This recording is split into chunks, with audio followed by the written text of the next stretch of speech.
Bismillahirrahmanirrahim. Assalamualaikum warahmatullahi wabarakatuh. Alhamdulillahi rabbil alamin. Wassalatu wassalamu ala ashrafil anbiya'i wa sayyidil mursalin. Nabiyyina Muhammadin wa ala alihi wa sahbihi wa man tabi'ahum bi ihsanin ila yaumiddin. Allahumma inna nas'aluka bi asma'ikal husna wa sifatikal ula an tu'allimana ma yanfa'una wa an tanfa'ana bima 'allamtana wa an tazidana 'ilman wa 'amala wa an taj'ala hadzal 'amal khalisan liwajhikal karim wa an tusahhila lana umurana wa talabana fil 'ilmi wa an tusliha lana qulubana wa syu'unana kullaha wa alla takilana ila anfusina tarfata 'ain innaka waliyyu dzalika wal qadiru 'alaih. Para jamaah sekalian, kaum muslimin dan kaum muslimat, ikhwati wa akhwati fillah, a'azanallahu wa iyyakum. Alhamdulillah, kita panjatkan puja dan puji syukur kita kehadirat Allah subhanahu wa ta'ala dengan nikmat-nikmatnya yang terus Allah berikan kepada kita semuanya, sehingga pada kesempatan yang berbahagia ini kita bisa berkumpul, kita bisa bermajlis di salah satu dari rumah-rumah Allah subhanahu wa ta'ala, dan untuk mengkaji sebagian dari syariat Allah subhanahu wa ta'ala. Mudah-mudahan kehadiran kita di majelis ini benar-benar kita niati dengan ikhlas untuk mendapatkan pahala dan balasan dari Allah subhanahu wa ta'ala. Dan mudah-mudahan Allah subhanahu wa ta'ala memberikan kepada kita ilmu yang bermanfaat, ilmu yang berkah, dan pahala yang agung. Amin amin ya rabbal alamin. Salawat dan salam, keberkahan dan kenikmatan semoga selalu terlimpahkan dan tercurahkan kepada Nabi yang sangat kita cintai, Nabi yang sangat kita junjung tinggi, Nabi Agung Muhammad sallallahu alaihi wasallam. Begitu pula kepada seluruh keluarga beliau, seluruh sahabat beliau, dan seluruh kaum muslimin yang mengikuti beliau dan para sahabatnya dengan baik hingga hari akhir nanti. Para jemaah sekalian rahimana wa rahmakumullah, alhamdulillah kita di majelis yang sebelumnya telah sampai di hadis yang ke-21. Hadis yang menjelaskan bahwa perempuan adalah aurat. Maka ketika seorang perempuan keluar dari rumahnya, syaitan mengintainya dan menjadikannya tampak indah di pandangan laki-laki. Pada kesempatan kali ini kita akan membahas hadis yang berikutnya, yaitu hadis yang ke-22. Hadis yang ke-22 ini diberi judul oleh muallif dengan judul Tajannabi adh-dhahaba ila al-manashid allati yata'arra fiha an-nisa walau kana bi talabin min zawjiki. Jauhilah pergi ke tempat-tempat yang di dalamnya wanita-wanita mengumbar auratnya, membuka auratnya, walaupun itu diminta oleh suamimu.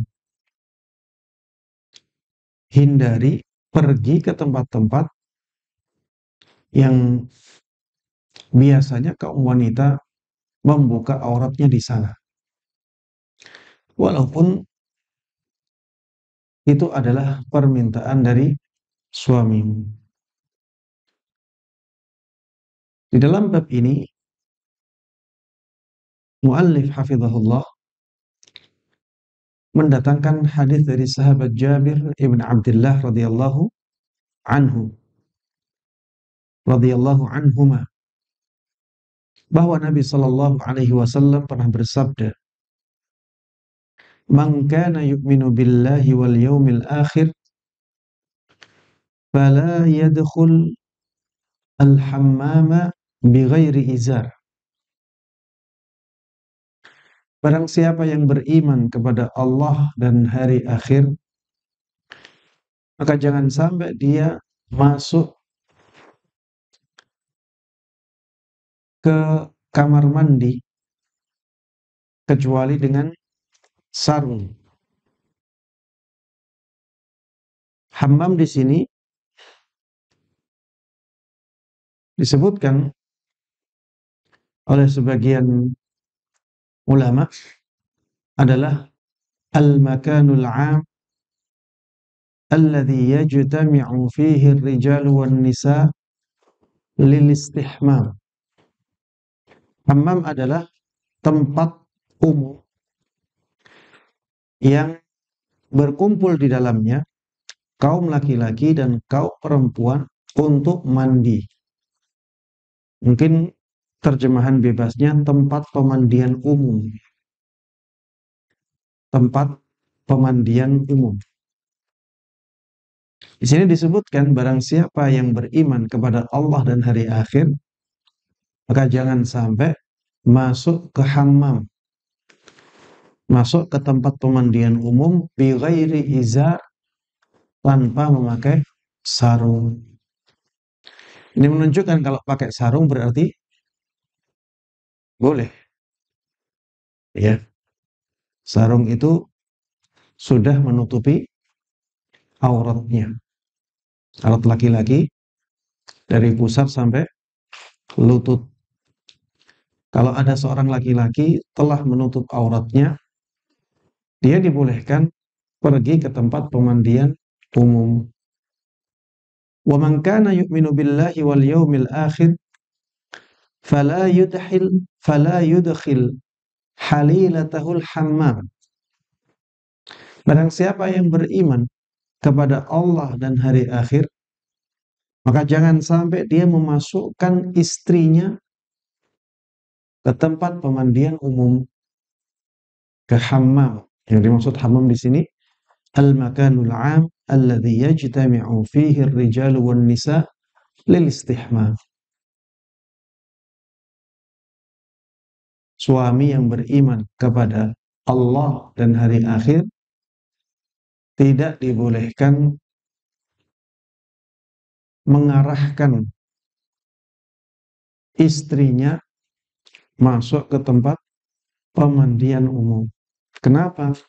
Li'anna mithla tilkal hammamat mahallun litakashufil aurat. Karena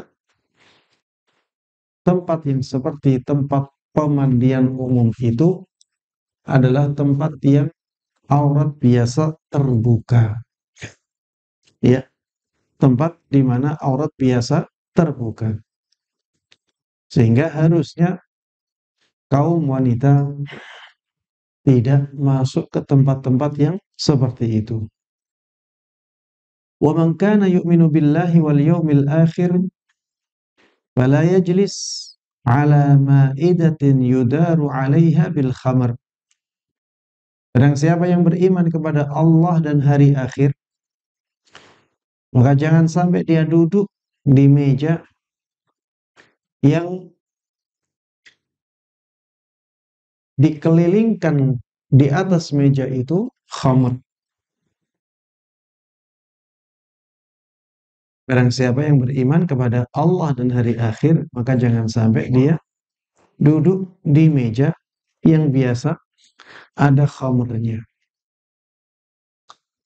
Para jemaah sekalian rahiman rahimakumullah, di sini Rasulullah Shallallahu Alaihi Wasallam 3 kali menyebutkan man kana yu'minu billahi wal yaumil akhir. Barang siapa yang beriman kepada Allah dan hari akhir. Ini menunjukkan ya bahwa iman kepada Allah dan hari akhir adalah sesuatu yang sangat inti di dalam Islam. Dan iman kepada Allah dan hari akhir itu bisa benar-benar menjadikan seseorang semangat dalam melakukan kebaikan dan takut dalam melakukan keburukan. Makanya di sini Rasulullah Shallallahu Alaihi Wasallam menggantungkan larangan-larangan kepada iman kepada Allah dan hari akhir. Coba diulangi lagi, difahami lagi. Man kana yu'minu billahi wal yawmil akhir fala yadkhulul hammama bighairi izar. Barang siapa yang beriman kepada Allah dan hari akhir, jangan sampai dia masuk tempat pemandian umum tanpa sarung. Ya, di sini Rasulullah Shallallahu Alaihi Wasallam menggantungkan larangan kepada iman kepada Allah dan hari akhir. Itu menunjukkan bahwa iman kepada Allah dan hari akhir itu kalau kuat menjadikan seseorang kuat dalam meninggalkan larangan. Terus yang kedua, man kana yu'minu billahi wal yaumil akhir fala yudkhil halilatahul hammam. Barang siapa yang beriman kepada Allah dan hari akhir, maka jangan sampai dia memasukkan istrinya ke tempat pemandian. Ya, ini juga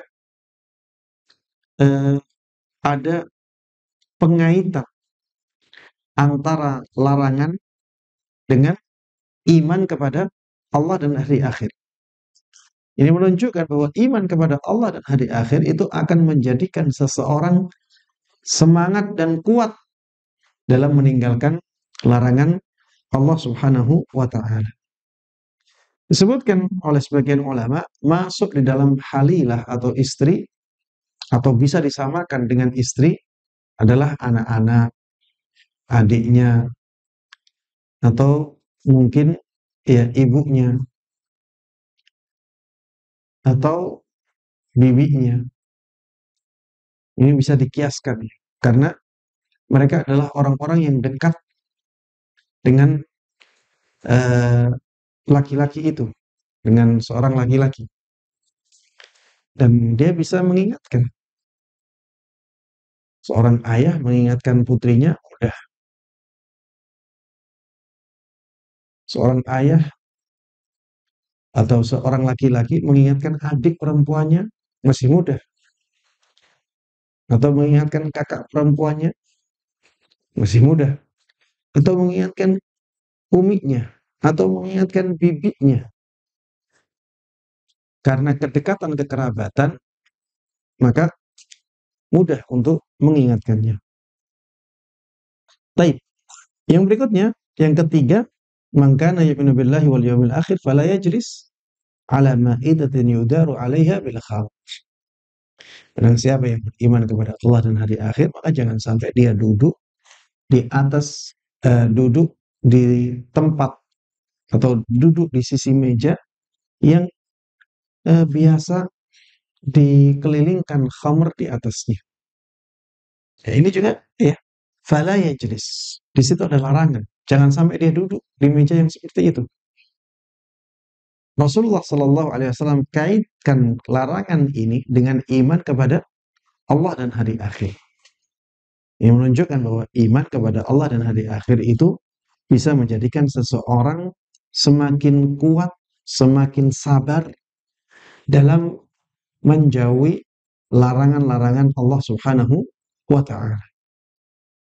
Ustaz, di sini tidak ada perintah. Maka jawabannya di tempat lain atau di hadits-hadits yang lain ada perintah yang dikaitkan dengan iman kepada Allah dan hari akhir. Man kana yu'minu billahi wal yawmil akhir falyukrim dhaifah. Barang siapa yang beriman kepada Allah dan hari akhir, maka muliakanlah siapa? Tamunya. Memuliakan tamu, amal kebaikan. Di situ ada perintah untuk melakukan amal kebaikan. Dan dikaitkan oleh Rasulullah SAW dengan iman kepada Allah dan hari akhir. Ini menunjukkan bahwa keimanan seseorang terhadap Allah, keimanan seseorang kepada hari akhir, itu bisa menguatkan semangatnya dalam melakukan kebaikan. Man kana yu'minu billahi wal yaumil akhir falyaqul khairan aw liyasmut. Barang siapa yang beriman kepada Allah dan hari akhir, maka katakan kata-kata yang baik, atau kalau tidak bisa, diam saja. Ini perintah. Perintah untuk berkata-kata baik, atau kalau tidak bisa, perintah untuk diam. Dan ini dikaitkan dengan iman kepada Allah dan hari akhir. Makanya para jemaah sekalian rahimana wa rahimakumullah, kita juga bisa menyimpulkan bahwa ketika kita semangat melakukan kebaikan, itu menunjukkan iman kita sedang kuat. Sebaliknya, ketika kita malas melakukan kebaikan, itu menunjukkan iman kita sedang lemah. Karena kalau iman itu kuat, maka dia akan menjadikan semangat seseorang untuk melakukan kebaikan juga menjadi kuat. Ya. Baik. Di sini disebutkan ada beberapa pelajaran berharga yang berkaitan dengan hadis ini. Pelajaran berharga yang pertama, anna rajula mas'ulun an zaujatihi, bahwa seorang suami itu akan dimintai pertanggungjawaban atas istrinya. Ya. Jadi seorang suami itu bertanggung jawab atas istrinya. Karena di sini Rasulullah sallallahu alaihi wasallam mengatakan, "Man kana yu'minu billahi wal yawmil akhir fala yudkhil halilatahul hammam." Barang siapa yang beriman kepada Allah dan hari akhir, jangan sampai dia memasukkan istrinya ke tempat pemandian umum. Jadi di sini larangan tertuju kepada siapa? Kepada suami, bukan kepada istri. Ini menunjukkan suami punya tanggung jawab atas apa yang dilakukan oleh istrinya. Tentunya tidak semua ya perbuatan istri menjadi tanggung jawab suami, tidak semuanya. Tapi pada hal-hal yang suami punya andil di dalamnya. Baik, muhasabun ala af'alihi ma'aha yaumal qiyamah. Muhasabun ala af'alihi ma'aha yaumal qiyamah. Bahwa perbuatan seorang istri terhadap perbuatan seorang suami terhadap istrinya itu akan dihisab pada hari kiamat nanti. Jadi apakah istrinya itu mengajak, apakah suaminya tersebut mengajak istrinya untuk melakukan keburukan?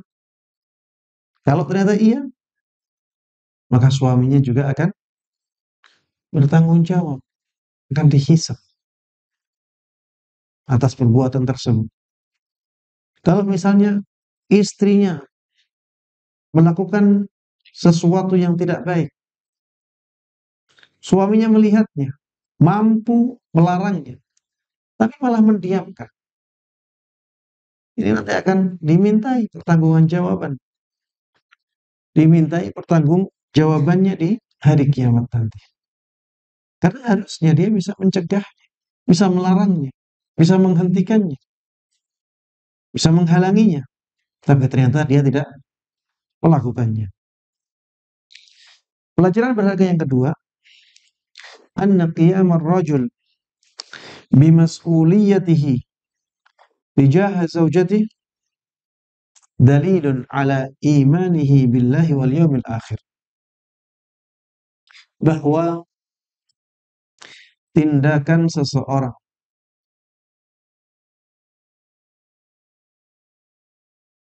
terhadap istrinya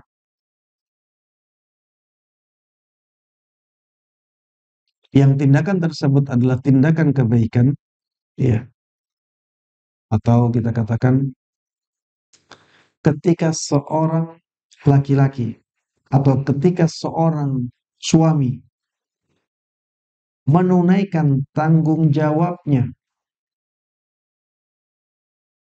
yang berkaitan dengan istrinya dengan baik, maka itu adalah bukti keimanan dia kepada Allah dan hari akhir. Saya ulangi, ketika seorang suami menunaikan tanggung jawabnya yang berkaitan dengan istrinya,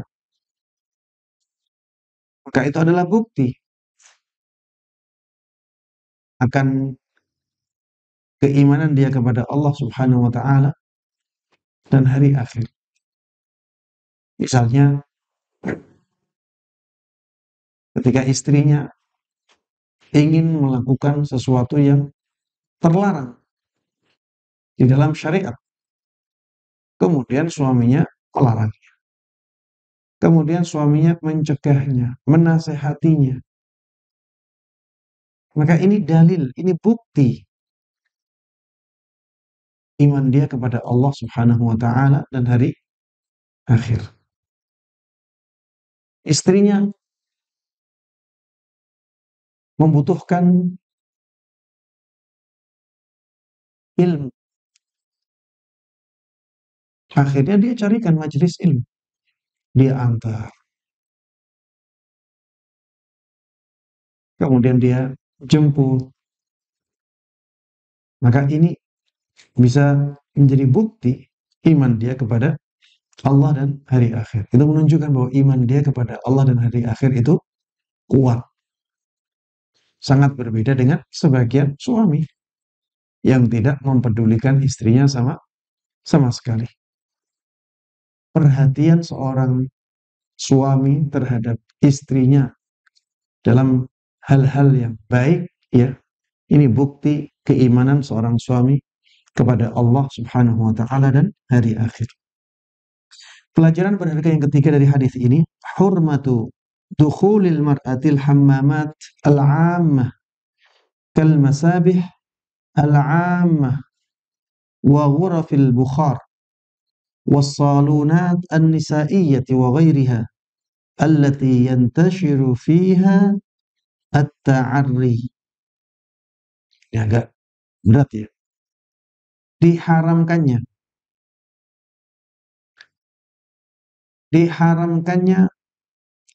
masuk tempat-tempat pemandian umum bagi seorang wanita, seperti kolam renang umum, ya, tempat kolam renang umum. Kemudian wa ghurafil bukhar, ini tempat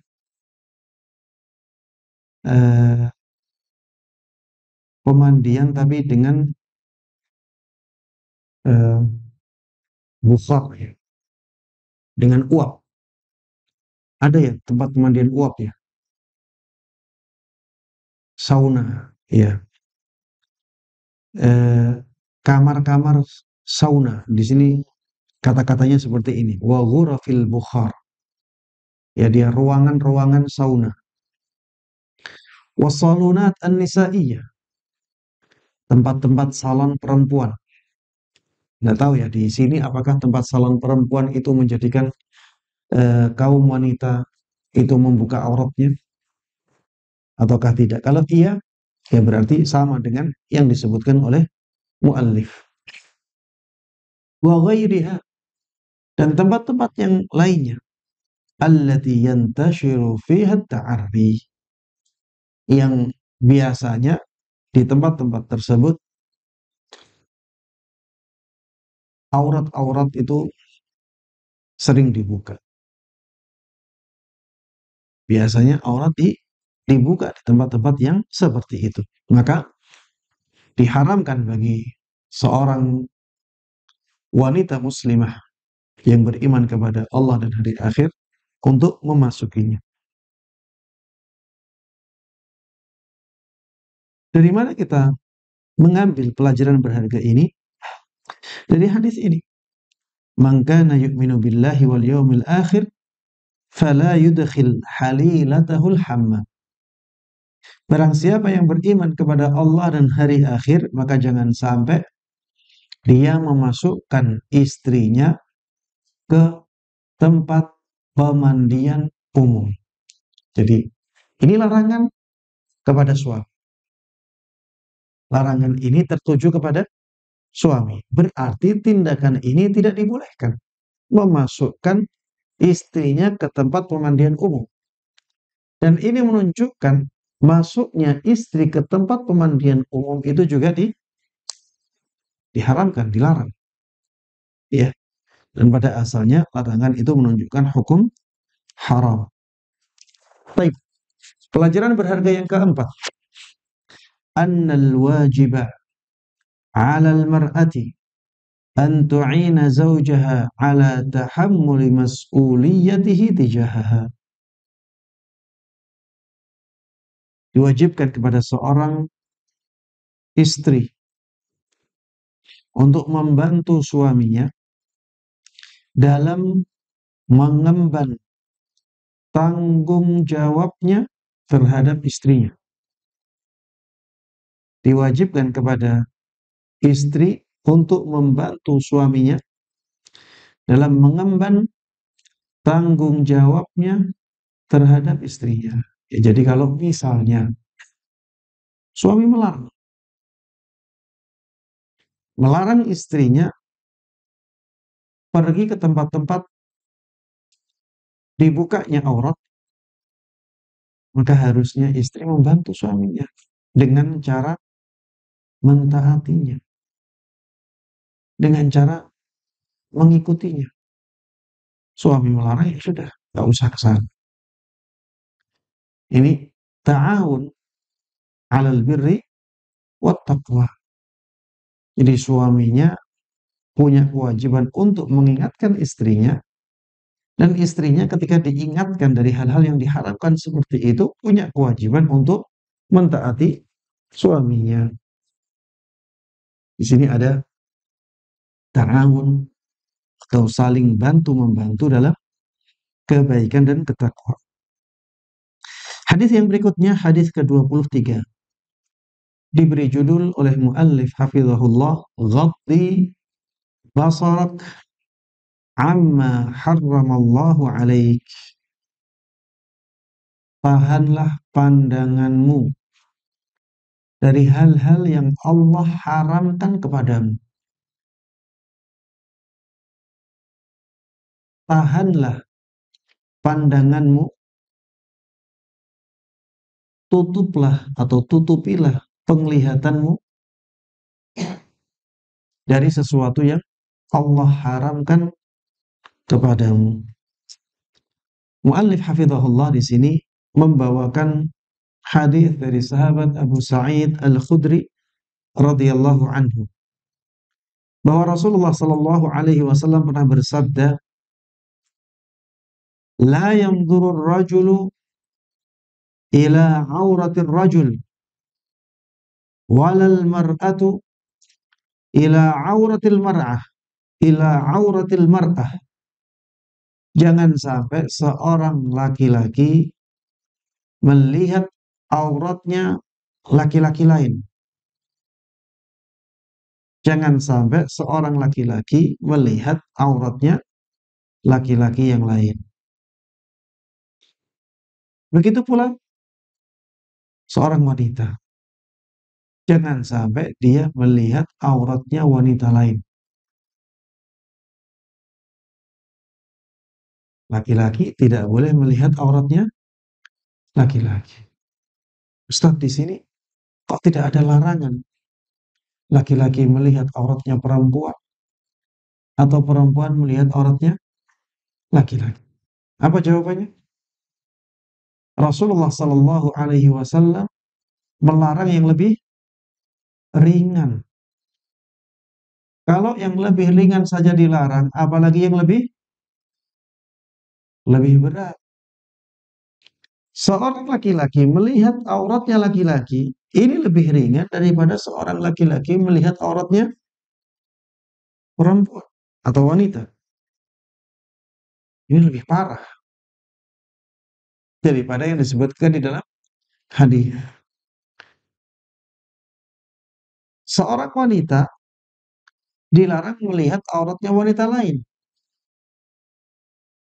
Dan ini lebih ringan daripada seorang wanita melihat auratnya laki-laki lain. Kalau yang lebih ringan saja dilarang, apalagi yang lebih berat. Alasan yang kedua, yang disebutkan oleh Rasulullah Sallallahu Alaihi Wasallam ini lebih sering terjadi atau lebih mudah terjadi. Seorang laki-laki melihat auratnya laki-laki lain itu lebih mudah daripada seorang laki-laki melihat auratnya perempuan. Begitu pula seorang wanita melihat auratnya wanita lain itu lebih mudah atau lebih besar kemungkinannya daripada seorang wanita melihat auratnya laki-laki. Tidak menunjukkan bahwa yang tidak disebutkan itu tidak dilarang. Ya, Rasulullah Shallallahu Alaihi Wasallam tidak menyebutkan di sini larangan laki-laki melihat auratnya perempuan atau perempuan melihat auratnya laki-laki. Tapi itu kan berarti dibolehkan. Ya karena alasan tadi. Allah. Kemudian yang berikutnya, wala yufdir rajulu ila rajuli fi thawbin wahid. Wala tufdil mar'atu ila al-mar'ati fi thawbil wahid. Jangan sampai seorang laki-laki menyentuhkan tubuhnya ke laki-laki lain dalam satu kain.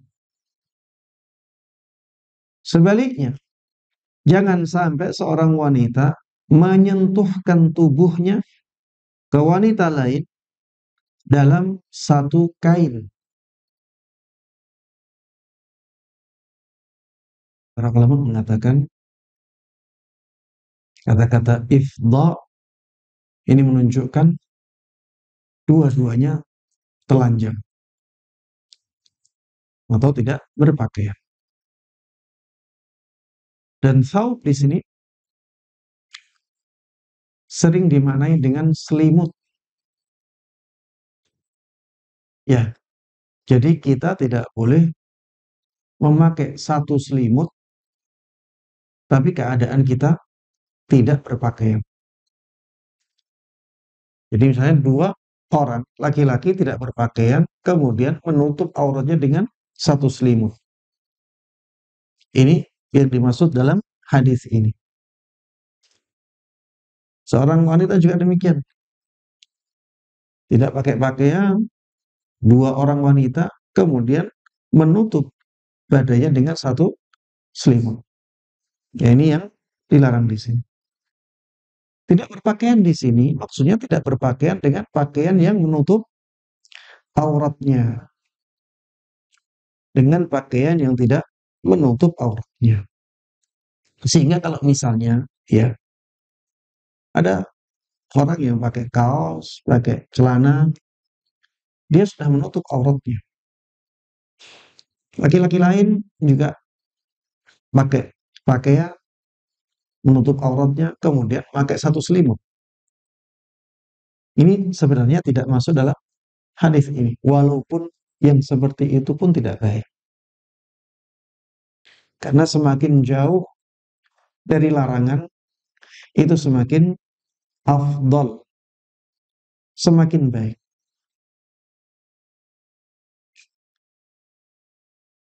Yang perempuan juga seperti itu. Kalau dua-duanya pakai pakaian yang menutup auratnya, ya menutup aurat maksudnya aurat di dalam rumah. Kemudian pakai satu selimut yang seperti ini tidak ada masalah. Tapi kalau tidak seperti itu lebih baik lagi. Misalnya berusaha menggunakan selimutnya masing-masing. Maka ini lebih baik lagi. Dan para jemaah sekalian rahiman wa rahimakumullah, larangan di sini tidak mencakup suami istri.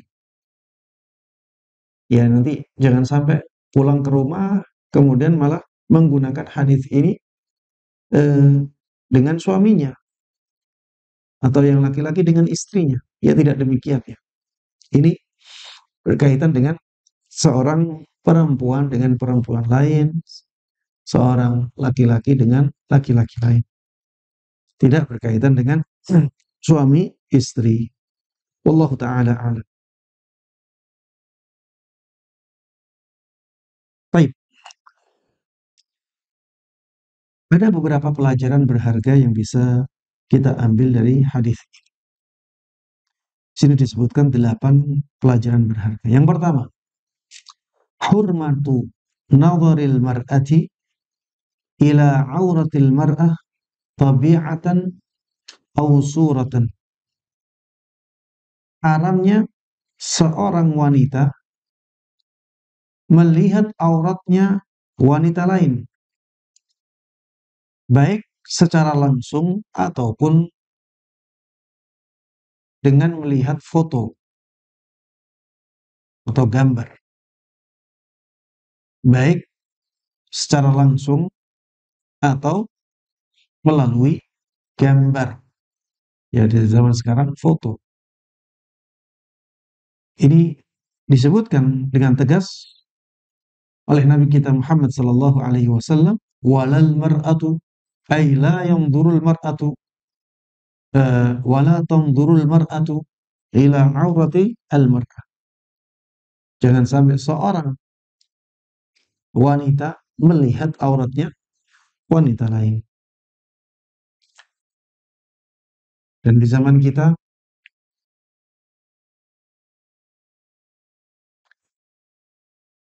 hal ini sangat mudah didapatkan ya. Di zaman ini ya orang kalau tidak takut kepada Allah Subhanahu wa taala, dia akan mudah sekali mendapatkan hal-hal yang diharamkan oleh Allah Subhanahu wa taala. Tidak seperti di zaman dulu ya. Di zaman dulu itu akses seseorang ke gambar-gambar yang menampakkan aurat itu sulit ya. Di zaman dulu sulit. Internet belum begitu banyak ya, masih lemah, apalagi di desa-desa. Televisi saja masih sedikit. Karena dulu ya waktu kecil ya, di desa ana itu TV bisa dihitung dengan jari. Bisa dihitung orang ini punya TV. Biasanya tetangga-tetangga itu kalau pas hari Ahad kumpul di rumahnya orang yang punya TV. Dan di zaman anak kecil itu acara televisi itu masih masih sedikit ya. Jadi banyak orang yang punya TV di hari-hari tertentu nggak ada acaranya. Apalagi mencari sesuatu yang ya, yang terlarang ya ketika itu gambar-gambar porno. Sulit. Tapi di zaman sekarang, na'udzubillah min dzalik ya. Mudah-mudahan Allah Subhanahu wa taala menjaga keluarga kita dari fitnah zaman ini yang sangat luar biasa. Terutama fitnah syahwatnya. Walaupun fitnah syubhat juga sangat kuat di zaman kita ini. Sallallahu salamata wa afiyah. Pelajaran berharga yang kedua. Hurmatu mubasyaratil mar'ati li jasadil mar'ah. Wan naumi ma'aha tahta lihafin wahid. Haramnya seorang wanita menyentuhkan tubuhnya ke tubuh wanita lain dan tidur bersamanya dengan satu selimut. Tidur bersama wanita lain dengan satu selimut. Ini dengan catatan tadi. Jadi dia tidak memakai pakaian yang menutup auratnya. Kenapa ini dilarang para jemaah sekalian rahimanullah? Karena dikhawatirkan akan terjadi hal-hal yang mungkar, bahkan mungkar sekali. Jadi Islam itu benar-benar menjaga manusia dari hal-hal yang membinasakan manusia. Pintu ini pintu yang bisa mengantarkan seorang wanita kepada tindakan lesbi. Dan ini tentunya sesuatu yang sangat membahayakan. Ya, kalau yang larangan yang tertuju kepada laki-laki itu karena bisa mengantarkan kaum laki-laki kepada tindakan gay ya atau homo. A'udzubillahi min dzalik. Bahkan para jemaah sekalian rahimanallahu rahimakumullah, di dalam hadis Nabi Shallallahu alaihi wasallam terdapat perintah untuk memisahkan antara laki-laki dan perempuan yang masih kanak-kanak, belum mencapai usia balik. Ketika umurnya berapa? Berapa? 10 tahun. Belum balik. Orang yang umur 10 tahun rata-rata belum balik ya. Tapi disuruh memisahkan tempat tidurnya. Ya karena itu akan membahayakan. Inilah Islam yang sangat mulia dan sangat sempurna. Makanya bisa dikiaskan atau disamakan dengan hal ini pintu-pintu lain yang bisa mengantarkan seseorang ke dalam kemungkaran-kemungkaran di atas ranjang. Ya contohnya ya, penggunaan guling. Penggunaan guling ini apabila tidak diawasi, itu bisa mengantarkan anak ke dalam tindakan yang mungkar. Makanya di beberapa ma'had itu ada larangan penggunaan guling. Ya, termasuk di antaranya di ma'had yang sedang ana bina di Kudus. Jadi santri tidak boleh menggunakan guling. Subhanallah, karena aturan ini di tahun ini ada yang sampai membatalkan niatnya untuk mondok. Ternyata penggunaan guling nggak boleh. Padahal dia sudah punya kebiasaan pakai guling setiap tidur. Akhirnya dia nggak jadi mondok. Sudah diantarkan orang tuanya. Iya terjadi. Tapi kita tetap harus ya harus menerapkan aturan untuk menjaga hal-hal yang tidak diinginkan. Ya di zaman kita ini eh, tersebar ya banyak masukan ke pondok-pondok ya agar mereka benar-benar menjaga agar santri-santri itu tidak terjatuh ke dalam tindakan homoseksual. Karena banyak kabar ya. Banyak kabar terjadi yang seperti itu. Apalagi akhir-akhir ini dengan disebarkannya eh, disebarkannya kemaksiatan ya LGBT atau lagi BT ke dunia. Banyak orang-orang yang sudah terpengaruh sebelum mondok dengan tindakan asusila itu. Kemudian ketika di pondok, ya Dia ingin melampiaskan hal itu kepada teman-temannya. Makanya, ya, sebagai orang yang bertanggung jawab terhadap lembaga pondok atau pesantren, harusnya punya perhatian yang kuat dalam masalah ini. Kemudian di zaman kita ini juga CCTV itu harus dipasang di pondok-pondok ya. Di kamar-kamar tidur itu harus dipasang CCTV. Karena berbahaya kalau tidak dipasang. Kalau terjadi sesuatu yang tidak baik, akhirnya akan menular ya ke teman-teman. Jadi kita harus benar-benar berhati-hati dalam masalah ini.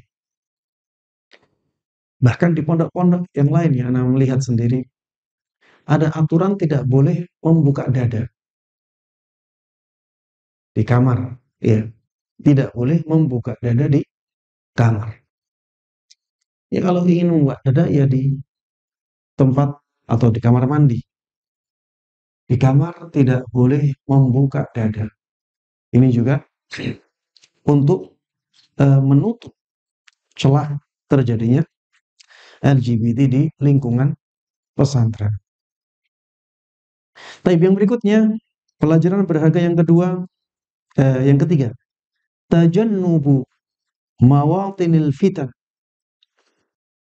wa khasatan ma yurithu syahwat bainan nisa. Menghindari celah-celah fitnah, menjauhi celah-celah fitnah, terutama hal-hal yang bisa membangkitkan syahwat di antara kaum wanita. Di sini disebutkan wanita karena memang kitab ini untuk wanita muslimah. Ya sebenarnya hadis ini juga berkaitan dengan laki-laki. Kalau kitab ini untuk kaum laki-laki, ya kita bisa mengambil menyebutkan pelajaran berharga dari hadis ini, menjauhi celah-celah fitnah, terutama sesuatu yang bisa membangkitkan syahwat di antara kaum laki-laki. Ya tapi karena kitab ini memang ditulis untuk wanita muslimah, maka pelajaran berharga dari hadis ini diambil yang berkaitan dengan kaum muslimah saja. Ya, di dalam hadis ini disebutkan seorang wanita tidak boleh melihat aurat wanita lain. Kenapa demikian? Karena itu bisa membangkitkan syahwat. Begitu pula seorang wanita yang tidak memakai pakaian yang menutup auratnya dilarang untuk berselimut bersama wanita lain yang keadaannya sama. Ini juga bisa membangkitkan syahwat. Maka pintu ini ditutup rapat oleh Islam. Yang berikutnya pelajaran berharga yang keempat. Wujubu satril aurati an a'yunin nas. Wajibnya menutup aurat dari pandangan manusia. Ya, di sini disebutkan la yanzurur rajulu ila auratir rajul. Jangan sampai seorang laki-laki melihat auratnya laki-laki lain. Ini menunjukkan bahwa aurat itu harus ditutup. Karena laki-laki lain tidak boleh melihatnya. Berarti melihat aurat itu haram atau makruh atau boleh-boleh saja? Iya, haram. Karena ada larangan untuk melihatnya. Dan ketika itu diharamkan untuk dilihat, maka dia harus ditutup. Ketika dia haram untuk dilihat, maka dia harus ditutup. Apalagi itu disebut aurat. Ya. Dan ini berkaitan dengan laki-laki. Yang berkaitan dengan perempuan, walal mar'atu ila auratil mar'ah. Ay wala tanzurul mar'atu ila auratil mar'ah. Jangan sampai seorang wanita melihat auratnya wanita lain. Ya ini sama. Larangan untuk melihat auratnya wanita lain, menunjukkan auratnya wanita lain itu harus ditutup. Yang berikutnya, pelajaran yang kelima, wujubu ghaddil basar an auratin nisa. Diwajibkannya menahan pandangan atau menutup mata dari auratnya manusia. Kalau ada aurat yang terbuka, kita wajib menutup pandangan kita dari aurat tersebut. Ya ini di tempat-tempat keramaian di zaman kita ini berat. Berat. Apalagi yang berkaitan dengan auratnya wanita. Rambutnya terlihat, ya. Pergelangan tangannya terlihat, pergelangan kaki terlihat, ya. Lehernya terlihat, dan banyak. Dan kita sebagai seorang yang beriman diharapkan melihat wujubu ghaddil basar an auratin nisa. Kita nggak boleh melihat auratnya manusia. Dan ini berlaku baik sesama jenis ataupun antar lawan jenis.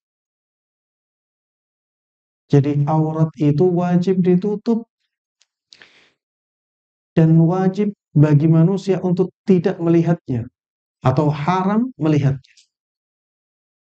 Saya ulangi, aurat itu wajib ditutup dan haram dilihat.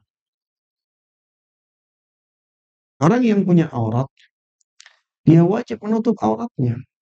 Orang lain haram melihat auratnya. Sehingga ketika ada pelanggaran terhadap aurat, akhirnya auratnya terbuka, orang lain tetap diharamkan melihat. Makanya ini berat ya, di zaman kita ini menjadi sesuatu yang sangat berat. Ini membutuhkan semangat dan usaha yang kuat dalam menerapkannya. Karena semakin banyaknya orang yang mengumbar auratnya. Karena itu kadang sedih ya. Sedih dengan kenyataan yang ada di masyarakat kita. Katanya negara ini adalah negara yang mayoritas rakyatnya beragama Islam. Mayoritas rakyatnya beragama Islam. Tapi secara kenyataan di lapangan, mayoritas rakyatnya tidak menerapkan syariat Islam. Ya, coba lihat berapa persen dari wanita-wanita muslimah yang menjaga auratnya. Yang menjaga auratnya. Kalau kita katakan 30% itu sudah sangat banyak. Yang ada sekarang, terutama di kota-kota besar, kalau kita katakan ada 30% dari kaum muslimah yang keluar dari rumahnya menjaga auratnya, itu sudah sangat banyak sekali. Nasallallahu assalamata wal afiyah. Ini kenyataan yang sangat memilukan. Orang yang punya ghirah, punya semangat untuk memperjuangkan agama Islam, sedih melihat kenyataan seperti ini. Dia ingin disebut sebagai seorang muslimah, tapi tidak ingin menerapkan syariat Islam pada dirinya. Di mana kebanggaan seorang muslimah terhadap syariat yang dia ingin disebut dirinya dengan pengikutnya, ingin disebut sebagai seorang yang mengikuti agama Islam. Agama Islam itu kan terdiri dari syariat. Ingin disebut sebagai muslimah, tapi mana bukti kemuslimahannya dalam pakaiannya?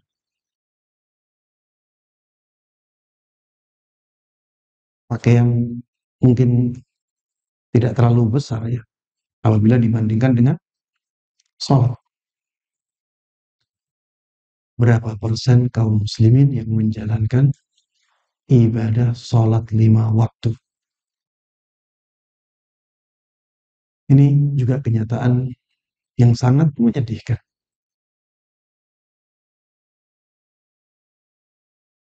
Ketika kita meninggal, kita ingin diterapkan syariat Islam pada jenazah kita. Kita ingin dimandikan dengan cara yang Islami. Kita ingin dikafani dengan cara yang Islami. Kita ingin disolati dengan cara yang Islami. Kita ingin dimakamkan dengan cara yang Islami. Itu ketika kita mati. Kenapa ketika kita masih hidup, kita enggan menerapkan syariat Islam dalam kehidupan kita? Bukankah harusnya sebaliknya? Harusnya kita lebih semangat menerapkan syariat Islam ketika kita masih hidup daripada ketika kita sudah mati. Karena penerapan syariat Islam pada diri kita ketika kita masih hidup itu mendatangkan kemuliaan untuk kita. Itu mendatangkan pahala yang agung untuk kita. Berbeda ketika syariat Islam ditegakkan pada jenazah kita, maka pengaruhnya tidak besar. Ya walaupun ada pengaruhnya. Di sholat jenazah ada pengaruhnya terhadap jenazah. Doa orang-orang untuk jenazah setelah dikuburkan ada pengaruhnya. Tapi para jamaah sekalian rahimanullah, kalau seseorang sudah buruk di masa hidupnya, dia tidak menerapkan syariat Islam, walaupun didoakan oleh sejuta orang, disolati oleh sejuta orang, tidak akan berpengaruh pada kemuliaan akhirat dia. Beda kalau sebaliknya. Ketika dia hidup, dia benar-benar menerapkan syariat Islam dalam dirinya. Kemudian setelah itu dia mati. Jenazahnya dihinakan, mungkin dimutilasi. Tidak ada masalah. Dia tetap mulia di sisi Allah Subhanahu wa Ta'ala. Lihatlah para syuhada Uhud. Para sahabat Nabi Muhammad sallallahu alaihi wasallam yang gugur di medan perang Uhud. Mereka adalah orang-orang yang mulia. Walaupun ada yang dimutilasi. Ada yang hidungnya diambil. Digunakan untuk apa? Digunakan untuk cincin. Ada yang telinganya diambil.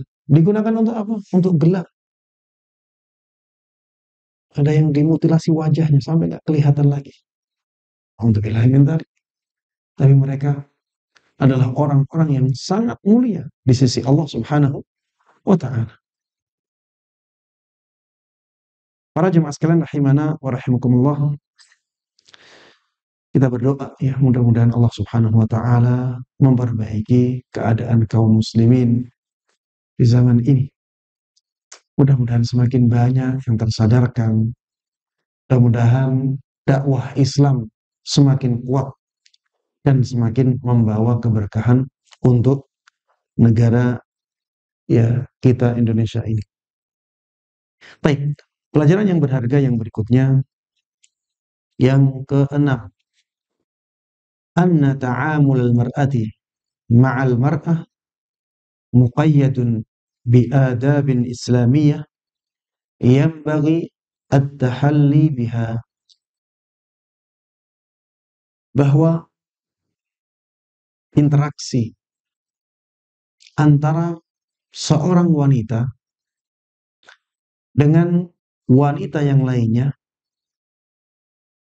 itu harus diikat atau disesuaikan dengan adab-adab Islami yang dianjurkan untuk diterapkan dalam kehidupan.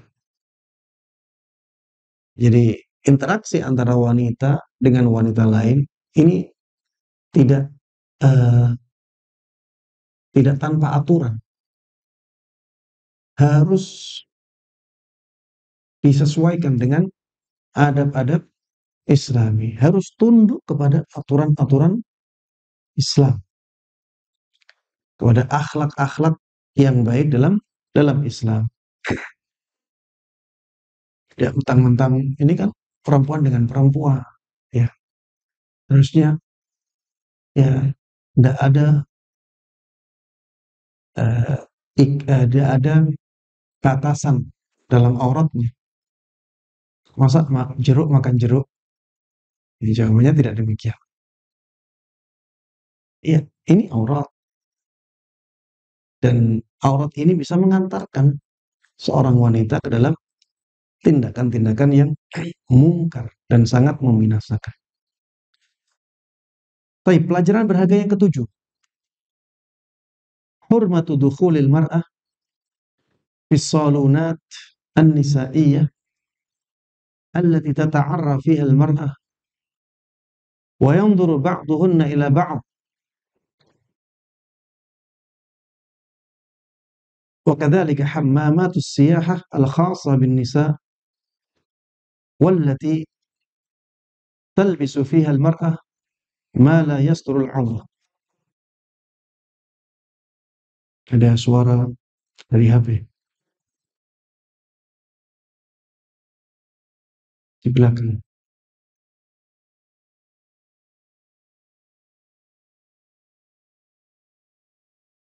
Baik, pelajaran yang ketujuh adalah diharamkannya seorang wanita masuk ke salon-salon wanita, tempat-tempat salon wanita yang di dalamnya para wanita membuka auratnya dan saling melihat antara satu dengan yang lainnya. Ya, ini kalau memang benar-benar terjadi seperti itu, maka seorang wanita muslimah tidak boleh masuk ke salon-salon yang demikian. Dan ini menjadikan kita atau menuntut kaum muslimah untuk membuka tempat-tempat salon yang Islami,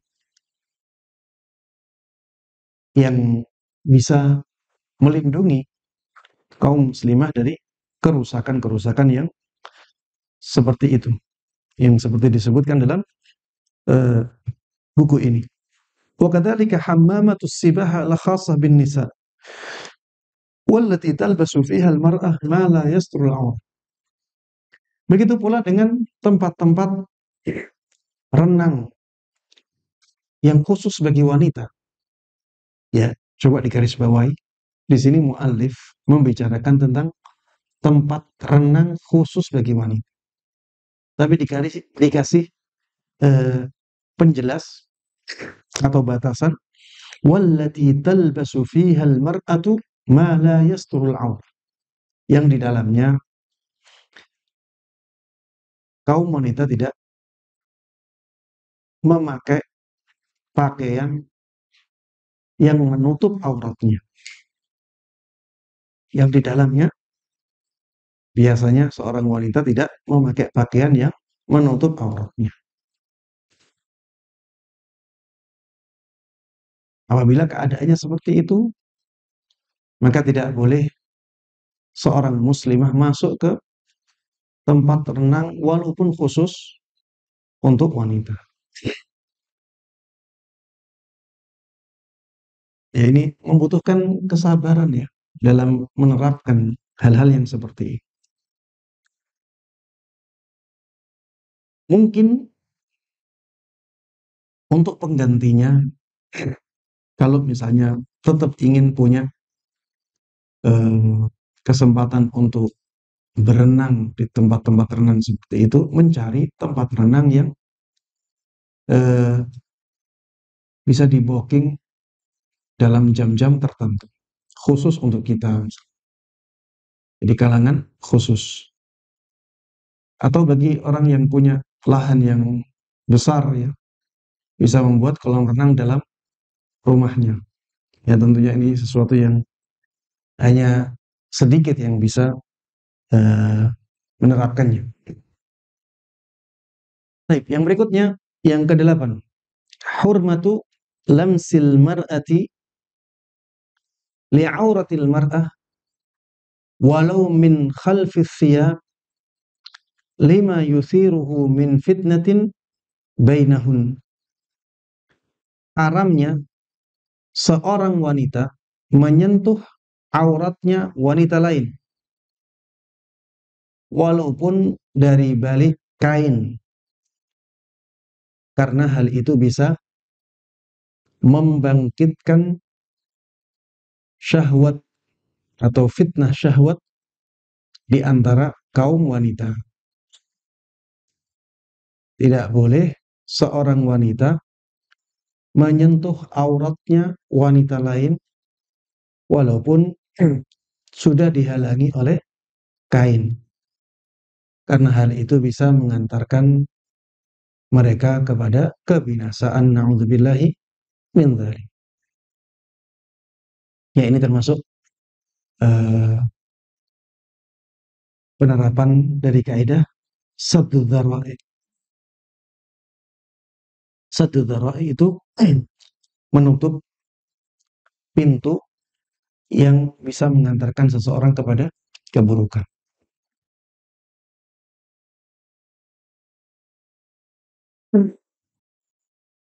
Jadi wasilah kepada keburukan itu mengambil hukum keburukannya.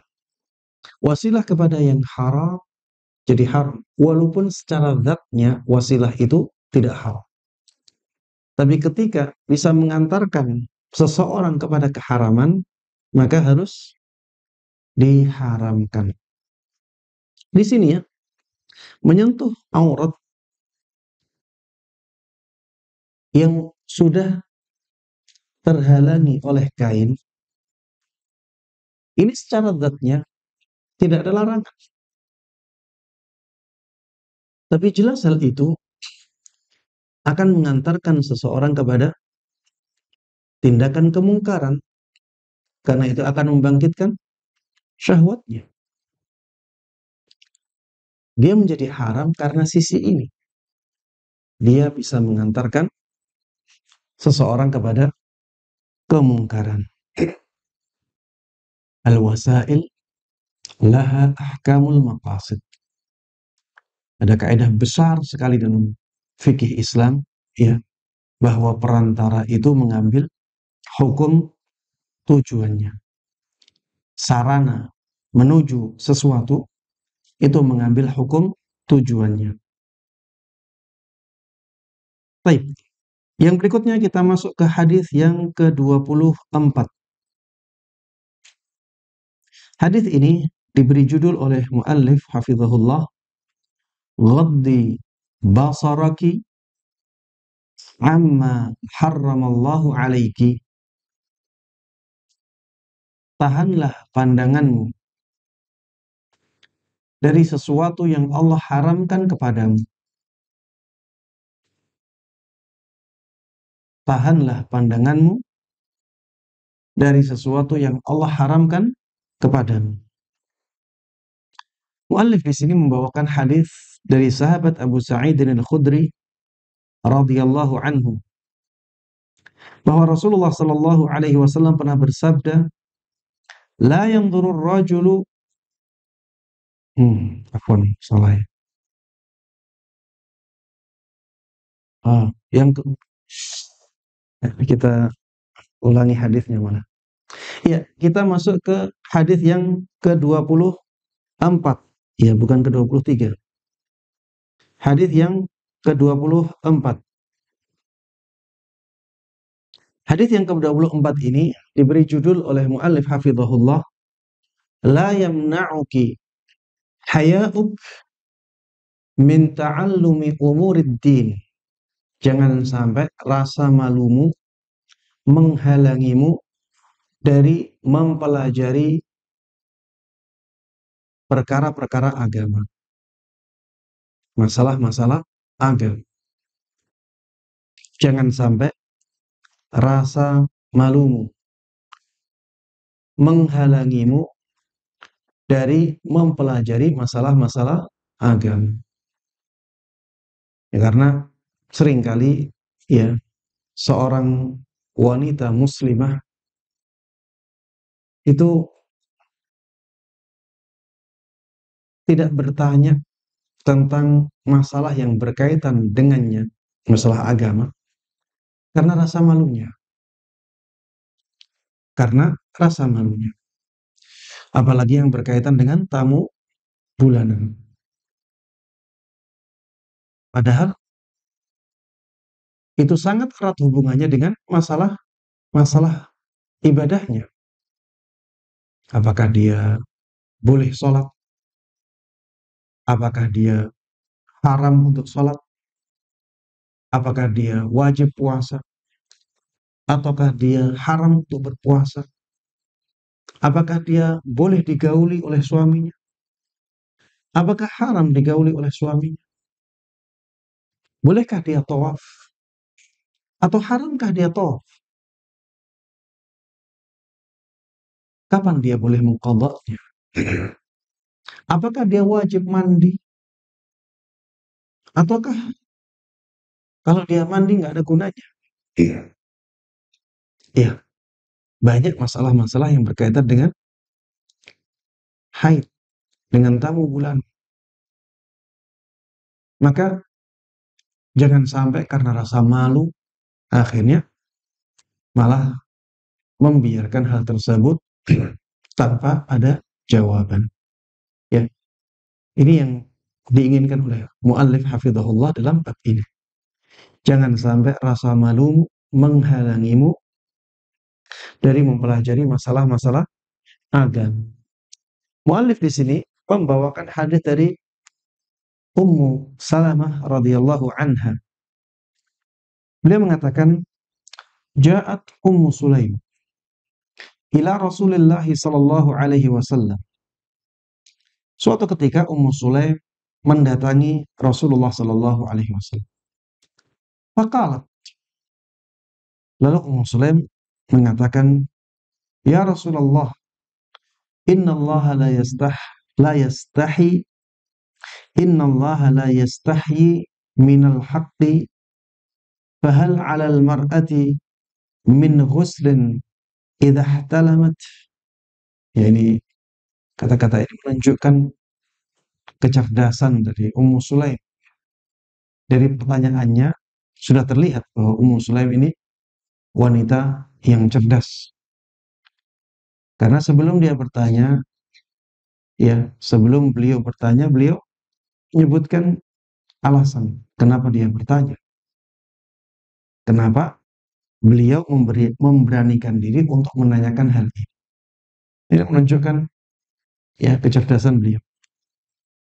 Beliau mengatakan, "Ya Rasulullah, wahai Rasulullah, inna Allah la yastahi minal haqqi syai'a." Sesungguhnya Allah Subhanahu wa taala tidak malu sama sekali dari kebenaran. Tidak malu sama sekali dalam kebenaran. Fahal 'alal mar'ati min ghuslin idza talamat?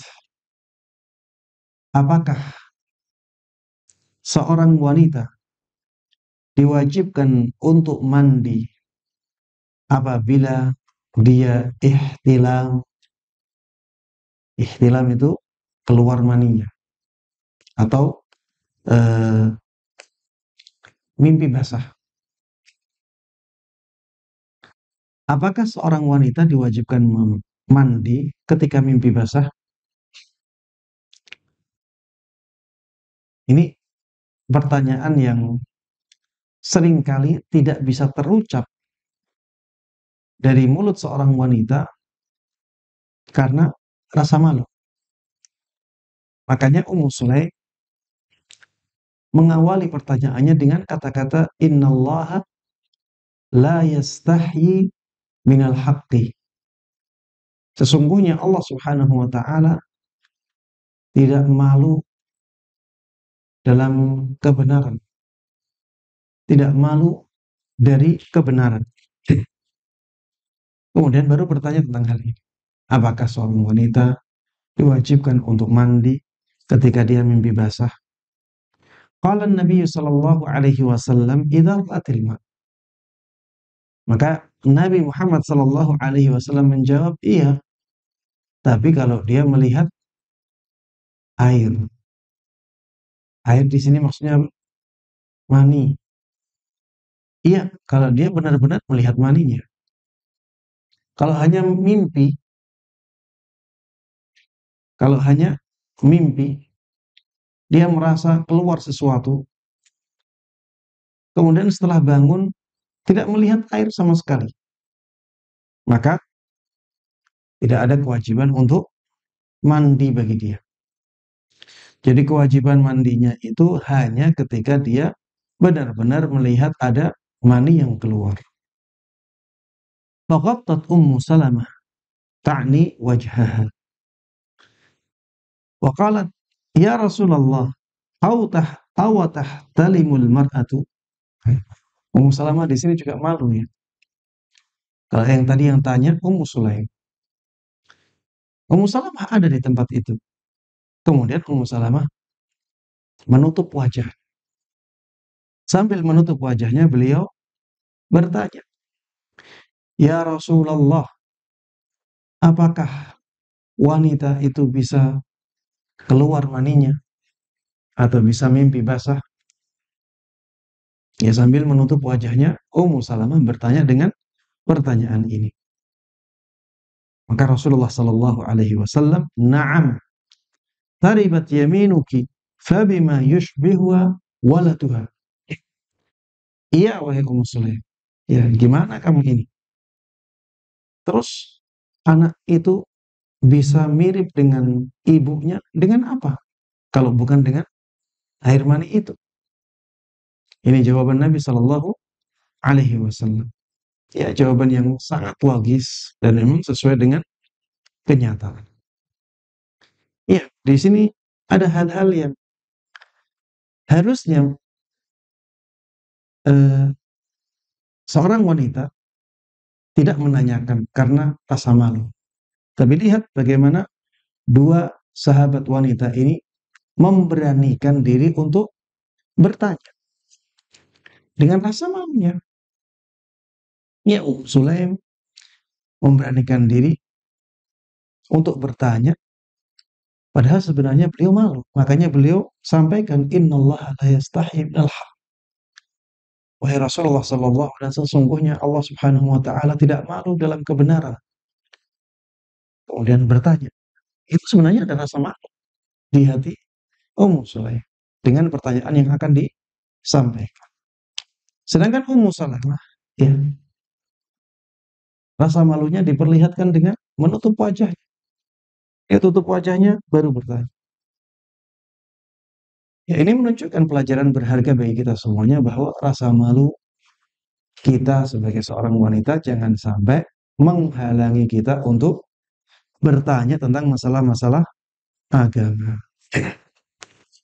Baik, ada banyak pelajaran berharga dari hadis ini. Di sini disebutkan ada 12 ya. Kita sebutkan secara cepat saja karena waktu. Yang pertama, min fitnatil mar'ah. Min fitnatil mar'ah an taqaddama baina yaday su'al an tuqaddima baina yaday su'aliha ma yashfa'u laha fi tarhis su'al. Termasuk kecerdasan seorang wanita ketika dia memberikan pendahuluan untuk pertanyaannya dengan sesuatu yang menjadikan dia eh, dimaklumi ketika melemparkan pertanyaan itu. Jadi di sini Ummu Sulaim menyampaikan mukaddimah, yang dengan mukaddimah tersebut seseorang menjadi faham ya bahwa itu alasan Ummu Sulaim tidak malu atau memberanikan diri untuk menanyakan masalah yang disampaikan. Beliau mengatakan innallah la yastahi minal haq. Ini menunjukkan bahwa Ummu Sulaim adalah wanita yang cerdas karena menyebutkan pendahuluan ini. Tidak langsung bertanya tentang sesuatu yang biasanya seorang wanita itu malu menanyakannya. Baik, pelajaran yang kedua, al-mar'atu tushbihur rajul fi hukmil ihtilam wal ghusli minhu. Seorang wanita itu seperti seorang laki-laki dalam masalah ihtilam.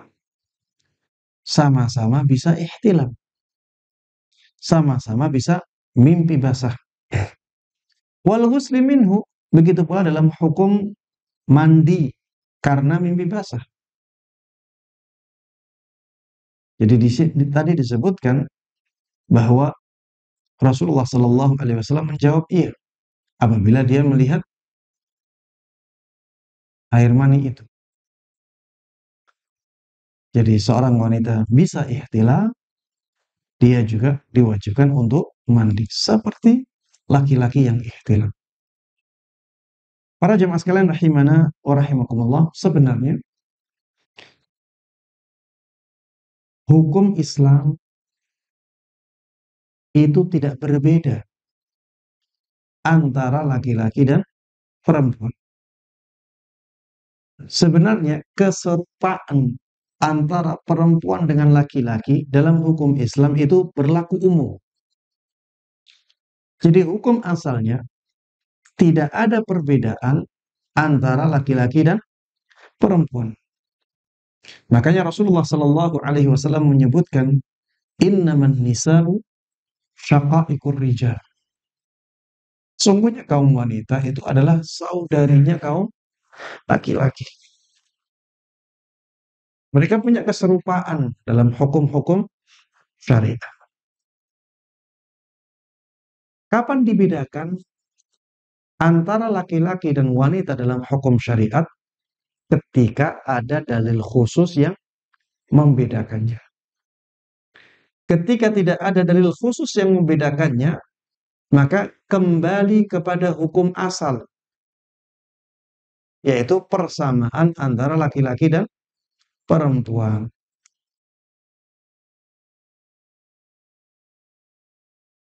Makanya dalam dalil-dalil syariat itu seringkali Allah Subhanahu wa taala mencukupkan perintahnya dengan kata ganti kaum laki-laki. Tidak dikhususkan kata-kata yang khusus untuk wanita. Misalnya, ya ayyuhalladzina amanu ittaqullah. Wahai orang-orang yang beriman, bertakwalah kalian kepada Allah. Di sini tidak disebutkan tentang tidak disebutkan secara khusus tentang perintah untuk bertakwa bagi kaum wanita muslimah. Tapi dhamirnya di situ atau kata gantinya adalah kata ganti laki-laki yang bersifat plural, ya, jamak. Ya ayyuhalladzina amanu, ya, alladzina, bukan kalau perempuan allati, tapi yang disebutkan alladzina. Amanu ini juga hum, bukan amanna. Kalau khusus perempuan, ya ayyuhalladzina amanu, ya ayyuhallati aman, ittaqullah. Ini juga untuk laki-laki. Dan ada penyebutan khusus untuk wanita dalam ayat itu. Dicukupkan laki-laki. Masuk di dalamnya kaum perempuan secara hukum asal. Hukum asalnya memang seperti itu. Sehingga kita bisa menarik kesimpulan bahwa pada asalnya antara laki-laki dan perempuan dalam hukum Islam itu tidak ada perbedaannya. Kalau ada dalil khusus yang membedakannya, maka ketika itu kita baru membedakan. Tapi pelajaran yang kedua, pelajaran yang ketiga, ihtilamul mar'ati la yu'taddu bihi illa idza anzalatil ma' wa ra'at athara dhalik. Wa min khawasihi annahu raqiqun asfar yasilu sailana. Jadi mimpi basah seorang wanita itu tidak dianggap. Maksudnya tidak dianggap di sini tidak mendatangkan pengaruh hukum, tidak mendatangkan kewajiban untuk mandi junub. Illa, kecuali idza anzalatil ma, kecuali apabila seorang wanita tersebut benar-benar mengeluarkan maninya. Wara'at athara dzalik, dan dia benar-benar melihat ya bekas dari mani tersebut. Wa min khawasihi, dan termasuk ciri dari air mani perempuan, annahu raqiqun asfar. Ya, dia raqiq. Raqiq itu encer. Asfar, berwarna kuning. Yasilu sailana, dan dia ya bisa mengalir dengan aliran kayak air ya. Dia tidak terlalu tidak kental dia. Dia tidak kental, tapi cair. Makanya bisa mengalir.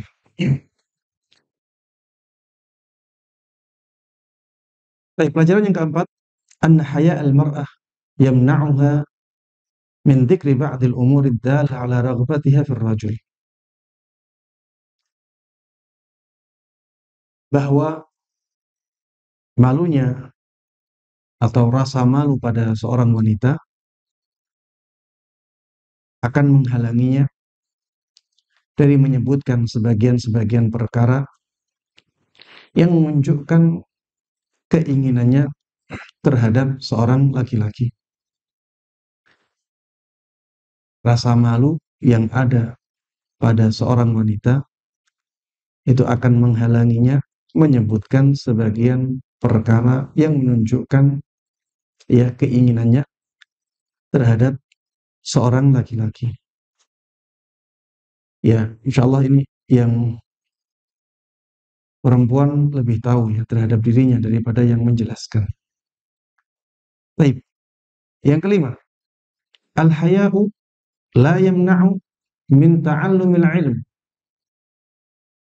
Rasa malu harusnya tidak menghalangi seseorang dari mempelajari ilmu agama.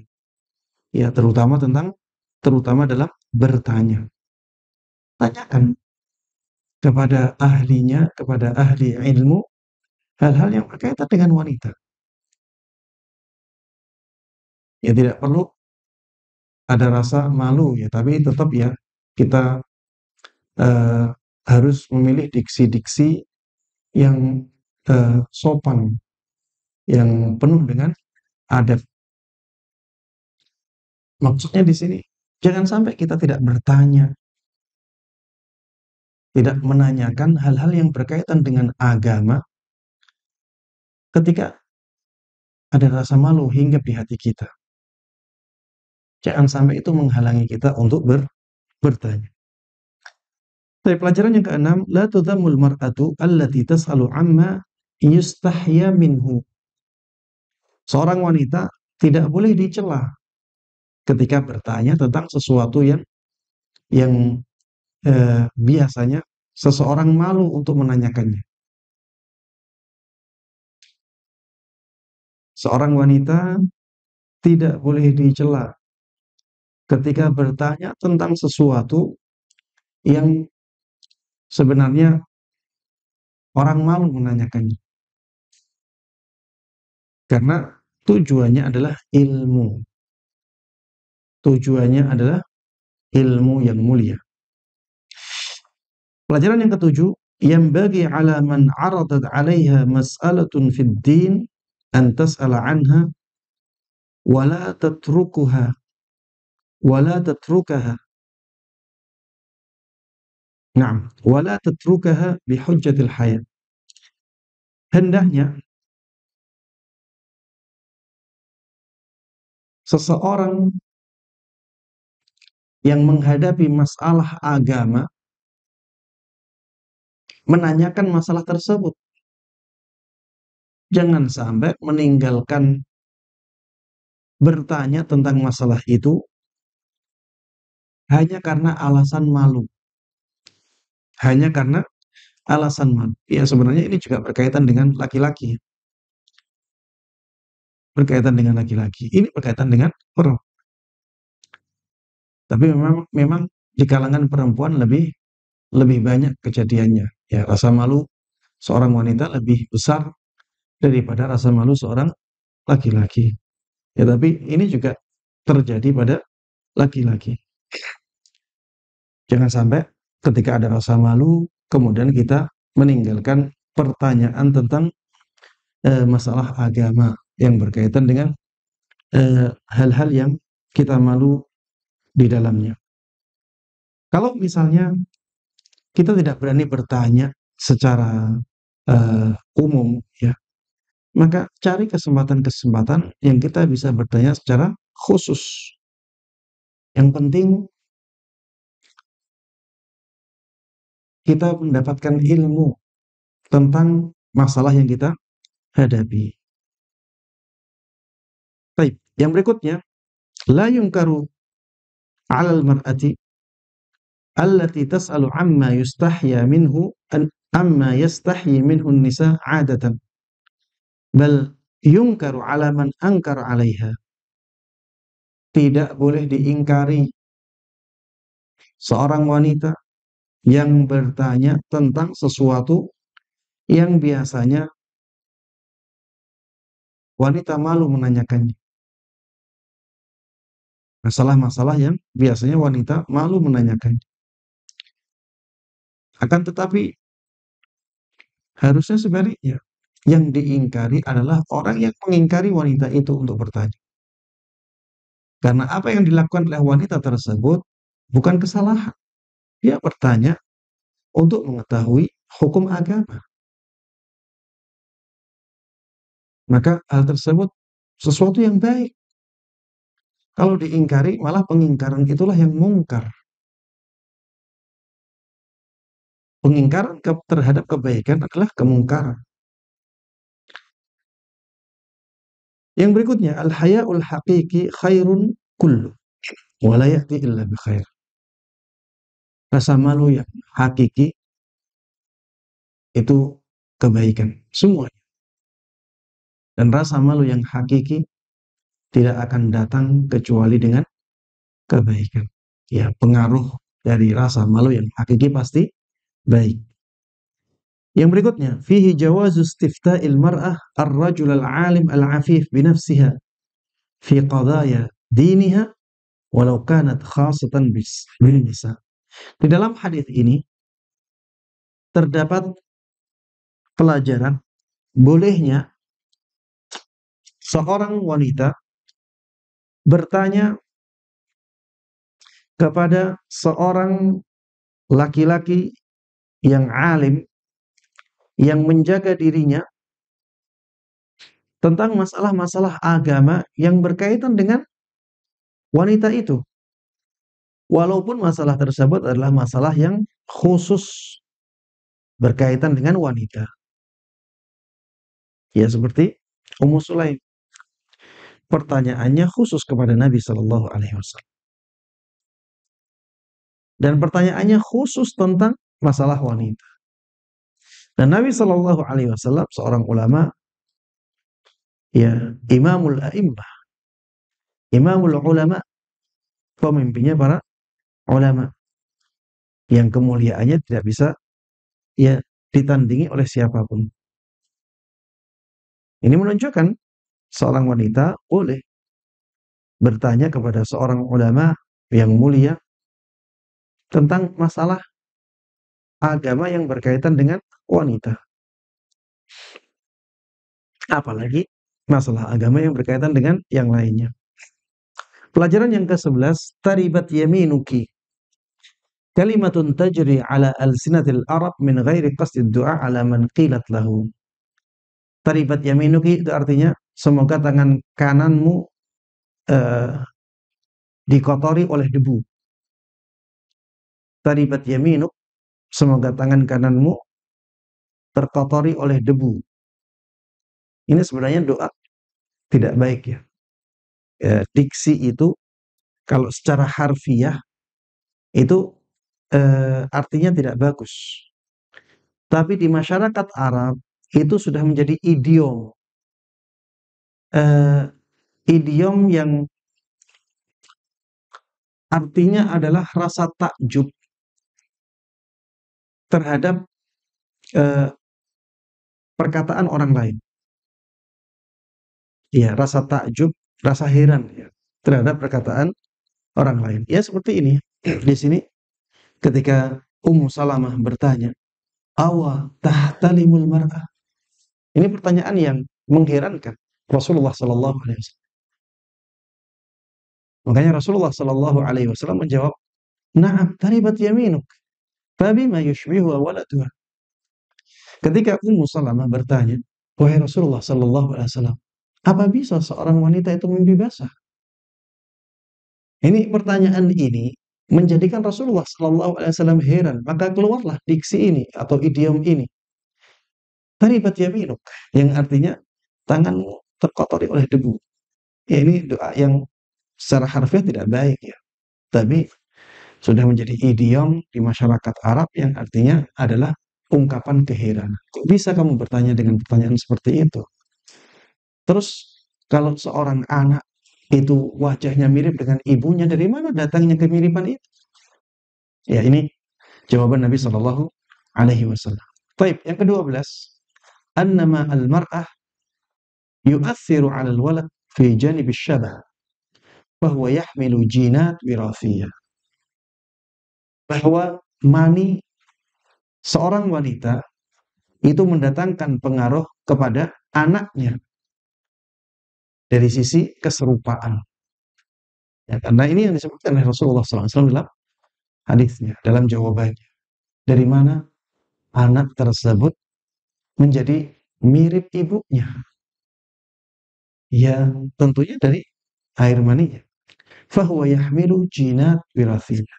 Ya, jadi sperma atau mani seorang wanita itu membawa gen-gen yang diwariskan ke anaknya. Baik, ini yang bisa kita bahas bersama dalam kesempatan kali ini. Mudah-mudahan ada Allah berkahi. Amin amin ya rabbal alamin. Sallallahu wasallam wa baraka ala nabiyina Muhammadin wa ala alihi wa sahbihi wa man tabi'ahum bi ihsan ila yaumiddin. Walhamdulillahi rabbil alamin. Assalamualaikum Ustaz. Waalaikumsalam warahmatullahi wabarakatuh. Afwan izin bertanya, bagaimana jika wanita dipijat oleh tukang pijat wanita? Apakah tidak boleh membuka pakaian? Biasanya ditutup bagian depan dengan posisi tengkurap. Ya, intinya dia harus menutup aurat antara dia dengan wanita itu. Ya, jadi ditutup auratnya.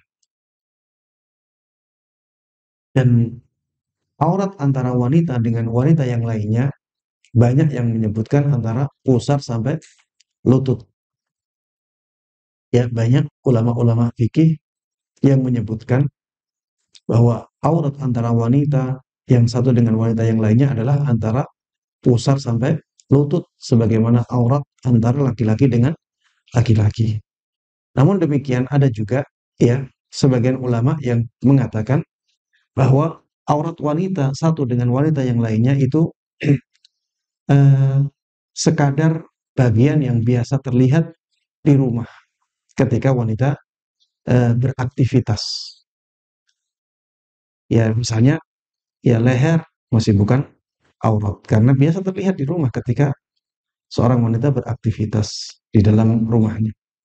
Kemudian betis, ya, pergelangan tangan eh, bagian atas, ya. Ini siku masih biasa terlihat.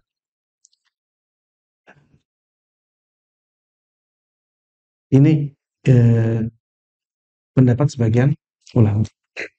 Dan kalau bisa ya, kita sebisa mungkin menjauhkan diri dari syubhat. Ya, kita berhati-hati. Kita berhati-hati. Lebih baik kita kehilangan kesempatan untuk dipijat bagian-bagian yang masuk dalam kategori aurat daripada kita terkena dosa. Daripada kita terkena dosa. Masih ada bagian-bagian lain yang aman untuk dipijat yang di luar batasan aurat. Wallahu a'lam.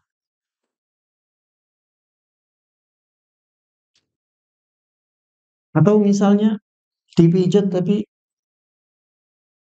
masih ditutup, ya. Dipijat tapi masih ditutup. Jadi dibalik kain. Ya walaupun rasanya sudah tidak seperti ketika tidak ada kain itu. Wallahu a'lam. Assalamualaikum warahmatullahi wabarakatuh. Waalaikumsalam warahmatullahi wabarakatuh. Ustaz, kalau kita ngantar anak-anak berenang di kolam renang umum dan kita nungguin saja di sekitar kolam, apakah juga diharamkan? Jazakallahu khair. Ini umum,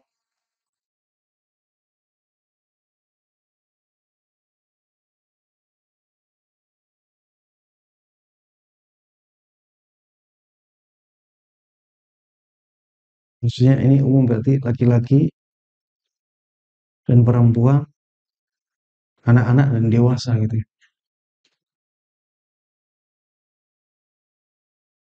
Allah alam, ya ada banyak hal-hal yang menjadikannya tidak boleh. Eh, akhirnya aurat terbuka, melihat aurat.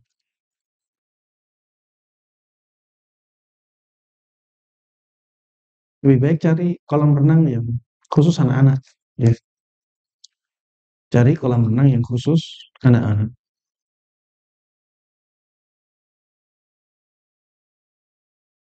Afwan Ustaz, bila aurat terlihat atau tersingkap ketika sujud, apakah sholatnya batal? Adakah perbedaan aurat wanita yang wajib ditutup ketika sholat dan di luar sholat? Barakallahu fiik. Iya, yang pertama, kalau dia sadar dan tetap membukanya, maka batal.